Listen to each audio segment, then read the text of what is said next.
छत्रपती शिवाजी महाराज की जय भवानी. डॉक्टर बाबासाहेब आंबेडकरांचा आजच्या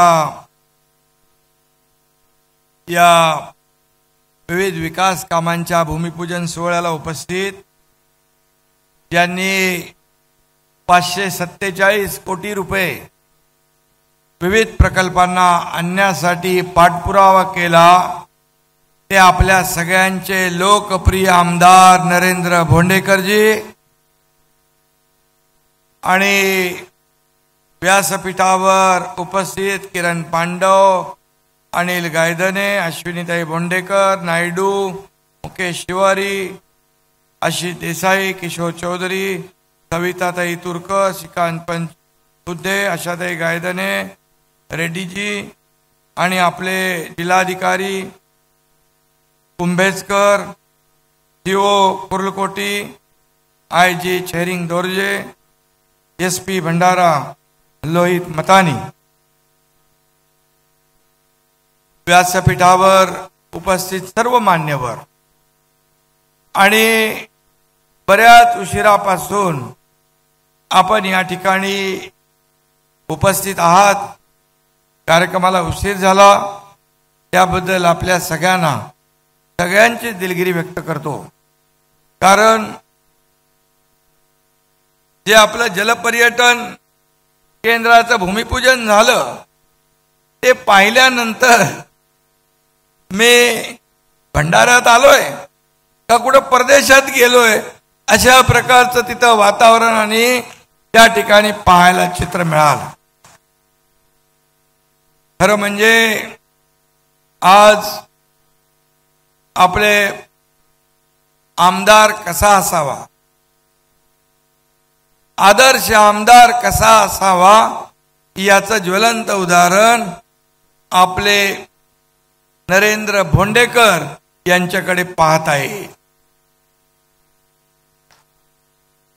खरं म्हणजे आमदार तळमळीने काम करणारा, आपल्या विभागाला लोकाभिमुख करणारा, आपल्या मतदारसंघात विकासाचे प्रकल्प आणणारा आणि त्यासाठी सातत्याने पाठपुरावा करणारा आमदार जेव्हा निवडून येतो तेव्हाच खऱ्या अर्थाने त्या मतदारसंघाला न्याय मिळतो.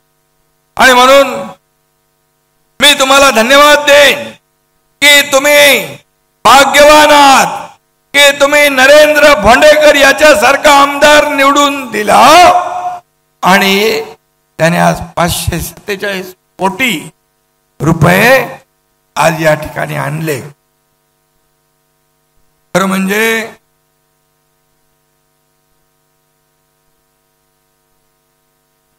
गेल्या 2 वर्षामध्ये आपण पहा या राज्यामध्ये आपण अनेक निर्णय घेतले. शेतकऱ्यांसाठी घेतले.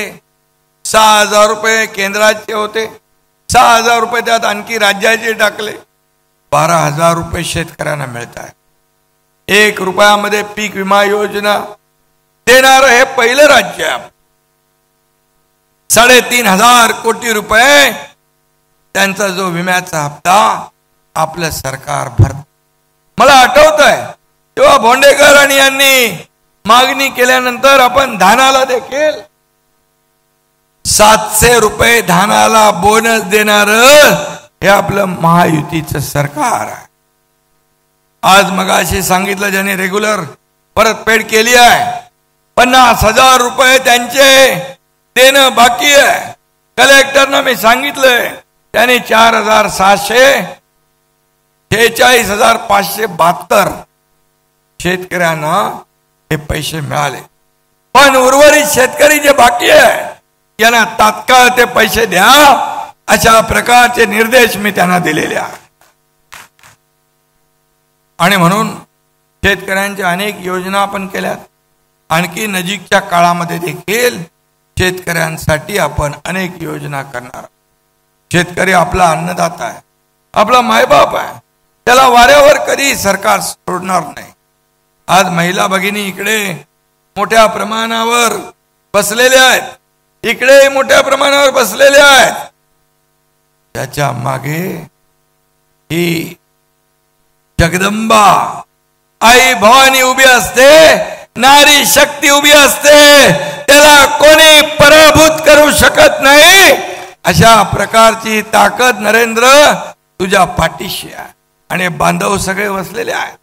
या बांधवांचं जे काही आज तुझ्याबद्दल भावना ते व्यक्त करतायत, खऱ्या अर्थाने नरेंद्र बोडणेकर हा भाग्यवान आहे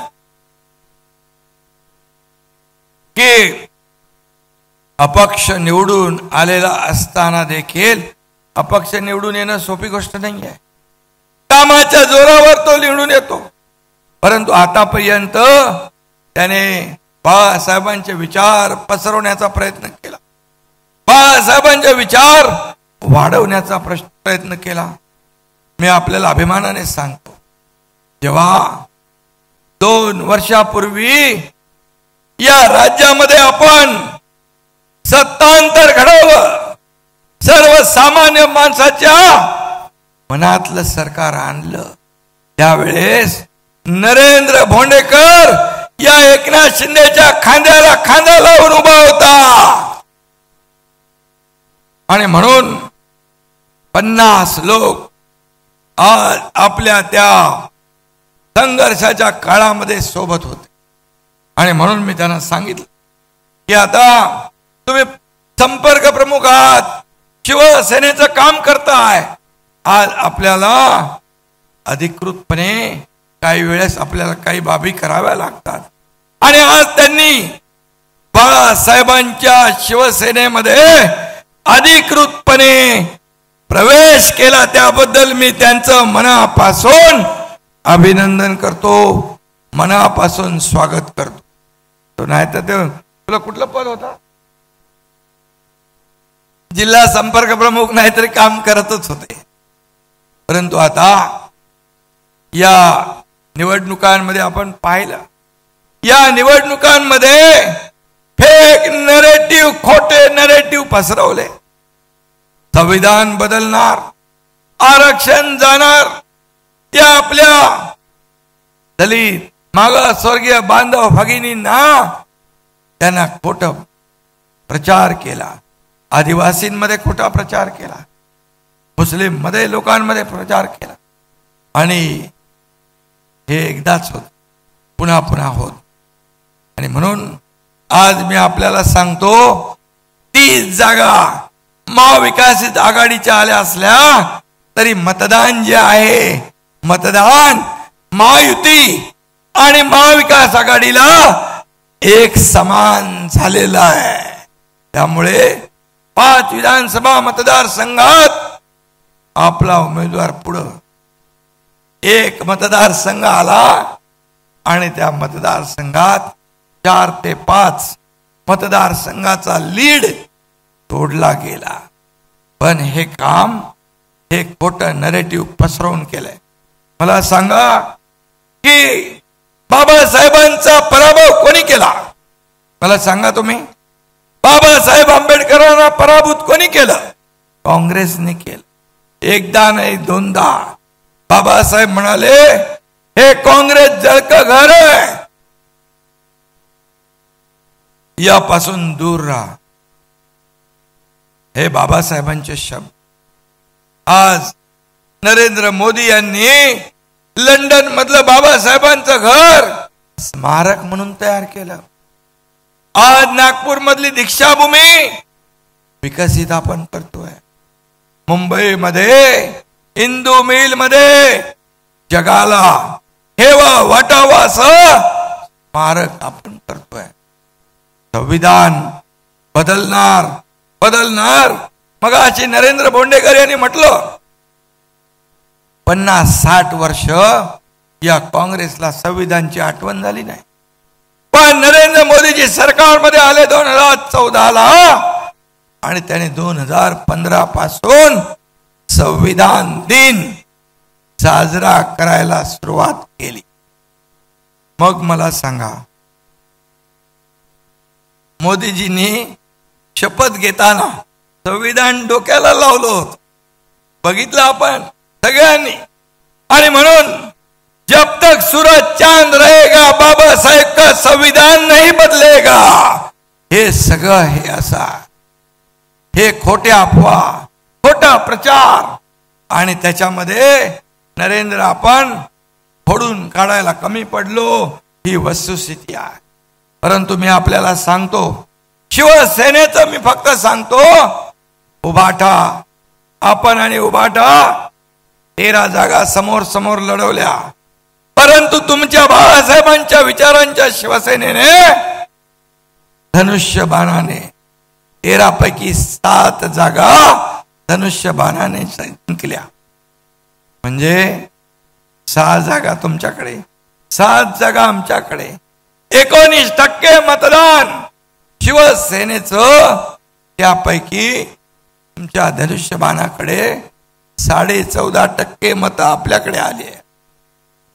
2 लाख मत उबाटापेक्षा जास्तीची धनुष्यबाणाला मिळाली.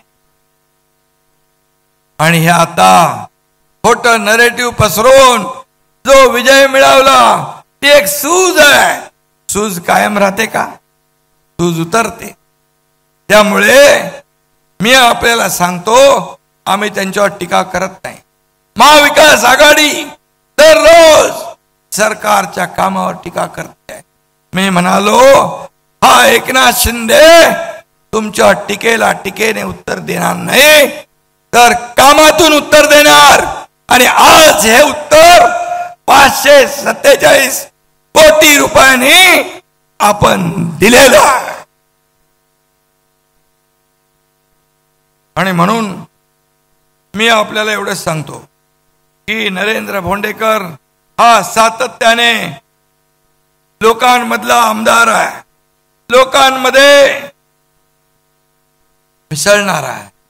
मी मुख्यमंत्री झाल्यानंतर त्याने मला एकच सांगितलं, साहेब आमचा भंडारा जिल्हा, गोंदिया भंडारा हे काय इकडे विकासापासून आम्ही वंचित आहोत. मी त्यांना सांगितलं, हा एकनाथ शिंदे तुझ्या पाठीशी खंबीरपणे उभा आहे, विकासाला एकही पैसा कमी पडू देणार नाही. आणि म्हणून त्यांनी आज जे काही मी पाहिलं, अतिशय मनाला समाधान वाटत.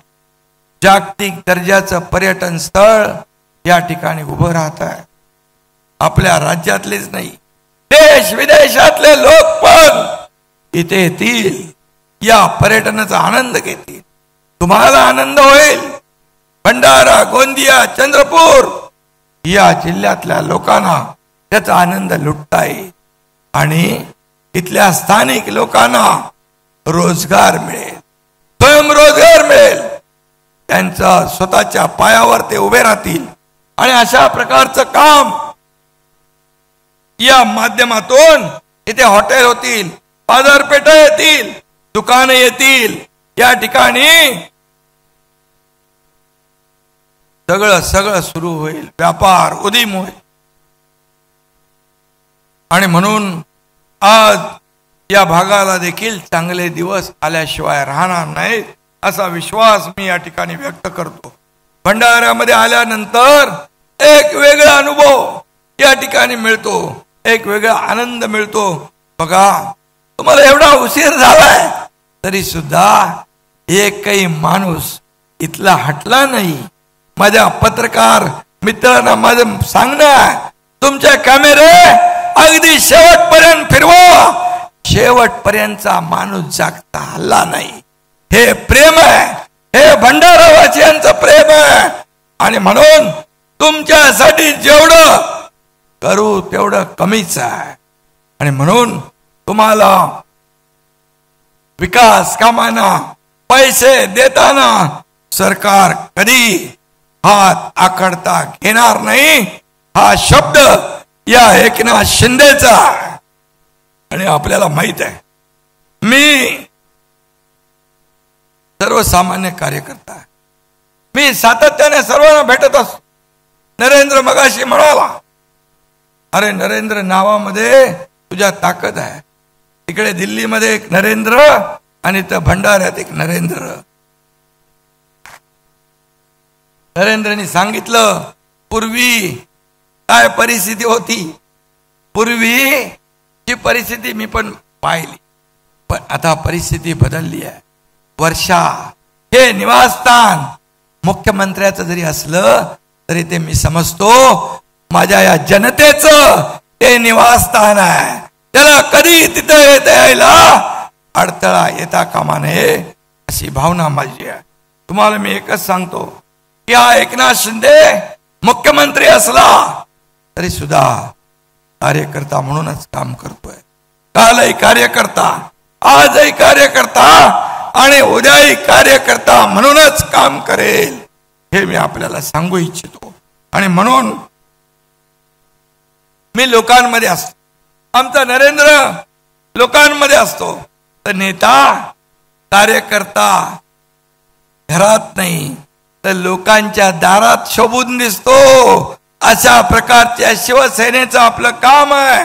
त्यामुळे मी लोकांच्या दारी येतो आणि लोक माझ्या घरी येतात. हा फरक आहे. आम्ही वर्क फ्रॉम होम करत नाही, फेसबुक लाईव्ह करत नाही. मी डायरेक्ट फेस टू फेस काम करतो. लोकांमध्ये जातो, लोकांना भेटतो, माझ्या माता भगिनींचं ऐकतो, माझ्या बांधवांचं ऐकतो, माझ्या शेतकऱ्यांशी संवाद साधतो, माझ्या तरुणांना भेटतो. भेटल्याशिवाय काय कळतंय? कार्यालयात ऑफिसमध्ये बसून होत नाही. आणि म्हणून शासन आपल्या दारी आपला कार्यक्रम अतिशय लोकप्रिय झाला. लोकांना त्याचा फायदा झाला. एका छताखाली अनेक योजना आपण दिल्या. कुणाला ट्रॅक्टर, कुणाला पॉवर ट्रिलर, कुणाला ड्रोन, माझ्या महिला बचत गटाला अनुदान, काय काय आपण दिलं. शासन लोकाभिमुख झालं. लोकांना देणार हे सरकार आहे. आणि म्हणून लोकांना देत देत या ठिकाणी आपण आलोय. आणि म्हणून हे देणारं सरकार आहे, हे घेणारं नाही, हे दोन्ही हाताने देणार आहे. एवढंच मी आपल्याला सांगतो. आणि आपल्याला माहित आहे मी मुख्यमंत्री असलो तरी लोकांमध्येच असतो. आपल्याला एक पूर्वीच माहित आहे, कारण हात दाखवा आणि एसटी थांबवा अशी आपली एसटी होती. हाय अजून काही ठिकाणी. माझं पण तस रस्त्यात जाताना कुणी हात दाखवला तर एकनाथ शिंदेची गाडी थांबते म्हणजे थांबतेच. कारण तिथे एखाद्याला अडचण आहे, एखादा अपघात झालाय, त्याला तातडीची मदत पाहिजे. मी उतरल्यानंतर त्याला तातडीची मदत होते. माझ्या ताफ्यातली ॲम्ब्युलन्स मी त्याला देतो, हॉस्पिटलला रवाना होतो, त्याचा जीव वाचतो. मला आठवतंय आपण एकदा भोंडेकर नरेंद्र नागपूरला एका कंपनीमध्ये बॉम्बने आपला ब्लास्ट झाला होता. ब्लास्ट आणि त्यात काही कर्मचारी मृत्यू झाले होते. ब्लास्ट झाला होता आणि तिथून येत असताना एका ट्रक खाली मी बघितलं गर्दी झाली आहे. काय झालंय? गाडी मी थांबवल्यानंतर पुढे आलो. ते एसटी आपला रस्ता सोडून तिकडे भिंतीवर गेली होती. हे लोक मला म्हणाले एसटीचा अपघात नाही, पुढे चला, पुढे बघा. आणि एका ट्रक खाली एक मोटरसायकल स्वार तरुण अडकला होता.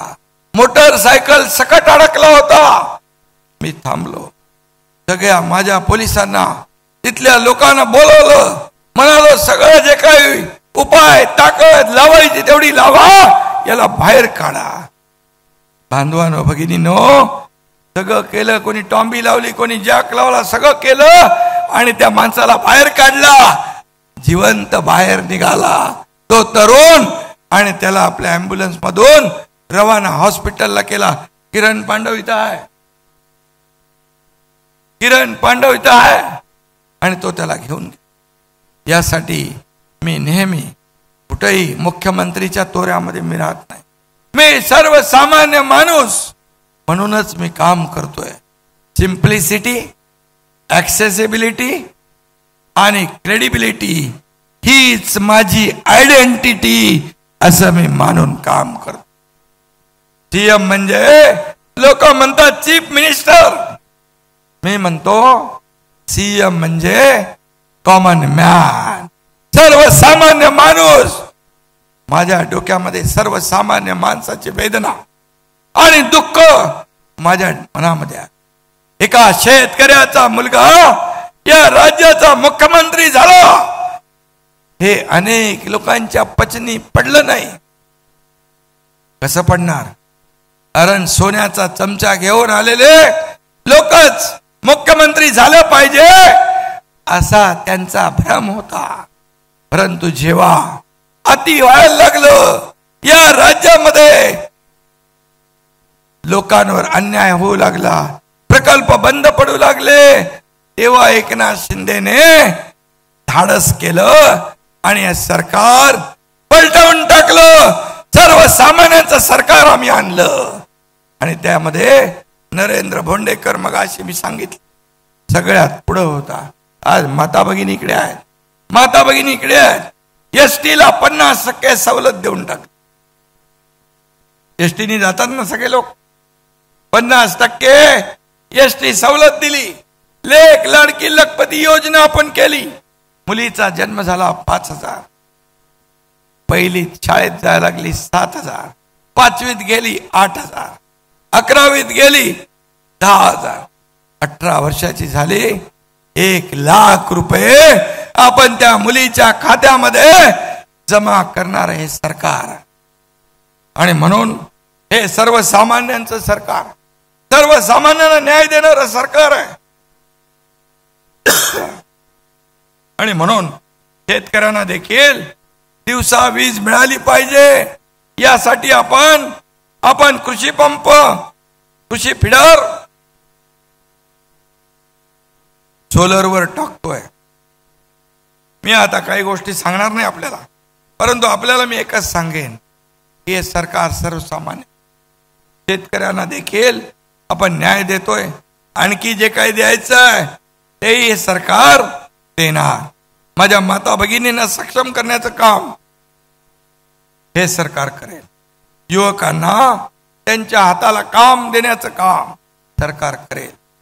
आणि ज्येष्ठांचा देखील आदर राखण्याचं काम आपलं सरकार करेल. हे सरकार आपल्या सर्वसामान्य लोकांचा आहे, सर्वसामान्य लोकांचा आहे. आणि म्हणून 2 वर्ष थोडा माझा आवाजाचा प्रॉब्लेम आहे. 2 वर्ष केलेलं आपलं महायुतीचं काम आणि 2.5 वर्ष केलेलं महाविकास आघाडीचं काम आपण तुलना करा आणि ठरवा कुणाच्या पाठी उभं राहायचं. तुमच्यावर सोडलंय. तुम्ही 2.5 वर्षाचा काळही पाहिलाय आणि 2 वर्षाचा काळही पाहिलाय. 2 वर्षात सिंचनाचे अनेक प्रकल्प आम्ही मार्गी लावले, अनेक निर्णय आम्ही घेतले, धाडसी निर्णय आम्ही घेतले. त्याला धाडस लागतं. आणि म्हणून मी आपल्याला एवढंच सांगतो की लोक प्रामाणिक माणसाच्या पाठीशी उभे राहतात. प्रामाणिक माणूस हा लोकांच्या सुखदुःखामध्ये धावून जातो. एकदा फसवणूक होऊ शकते, परंतु पुन्हा पुन्हा लोक फसत नाहीत. आणि म्हणून नरेंद्र, तुझे मला सांगितलंय की परमात्मा या मोठा समाज आहे, त्याला देखील सुट्टी 3 एप्रिलला दिली पाहिजे. मी सांगतो तुझी मागणी पूर्ण करणार. ओबीसी समाज हे सर्वसामान्य सर्वांना पुढे घेऊन जाणार आहे. मी मराठा समाजाला आरक्षण देताना जाहीरपणे सांगितलं, ओबीसी समाजावर अन्याय होऊ देणार नाही. माझा शब्द आजही कायम. आणि म्हणून योजनांसाठी जेवढे का आपल्याला पैसे वाढवता येतील ते वाढवण्याचं काम सरकार करेल, हा देखील विश्वास मी आपल्याला देऊ. आणि म्हणून त्याचा या सर्व कामांची पोचपावती आज लोक आम्हाला बोलतात, भेटतात. थोडस काय त्या ह्याच्यामध्ये आम्ही आलो आणि मतदान होऊन गेलं, पण आता तसं होणार नाही म्हणाले. ही विधानसभा, ही राज्याची निवडणूक आहे. आपले लोकल इश्यू आहे, शेतकऱ्यांचे प्रश्न आहेत, महिला भगिनींचे आहेत, युवकांचे आहेत, तरुणांचे आहेत, विकासाचे आहेत. याच्यावर ही निवडणूक आपली होते. आणि मला सांगा, जर आपलं सरकार आलं नसतं तर नरेंद्र भोंडेकर यांना 547 कोटी रुपये मिळाले असते? नसते मिळाले. कारण हे विकासाला चालना देणारं सरकार. आणि म्हणून मी आपल्याला एवढंच सांगतो, नरेंद्र 547 काय तुझा वाढीव जो आराखडा आहे त्याला देखील पैसे कमी पडणार नाहीत, अशा प्रकारचं काम आपण करू. आणि म्हणून मी आपल्या सगळ्यांना मनापासून धन्यवाद देतो. मी एक सर्वसामान्य शेतकऱ्याचा मुलगा आहे. माझ्या शरीरामध्ये रक्ताचा शेवटचा थेंब असेपर्यंत या राज्याची आणि तुमची सेवा करण्याचं काम मी करणार. आणि म्हणून आज नरेंद्र भोंडेकर एक आदर्श लोकप्रतिनिधी, आदर्श आमदार कसा असावा, तर त्याचं नाव नरेंद्र भोंडेकर हे आपण अभिमानाने घेऊया आणि त्याच्या पाठीशी उभे राहू. हम आप भी उसके साथ है और एकनाथ शिंदे भी उसके साथ है. मला काम करणारे कार्यकर्ते आवडतात, पाठपुरावा करणारे कार्यकर्ते आवडतात, मला लढणारे कार्यकर्ते आवडतात, मला पळणारे कार्यकर्ते आवडत नाही. आणि म्हणून कमी वेळेत कमी जागा घेतल्या आणि त्यातल्या स्ट्राईक रेट हा उबाटापेक्षा जास्त करून दाखवला. यासाठी मी तुमच्या सगळ्यांचं मनापासून अभिनंदन करतो, मनापासून आपल्याला शुभेच्छा देतो. धन्यवाद. जय हिंद, जय महाराष्ट्र. एबीपी माझा, उघडा डोळे बघा नीट.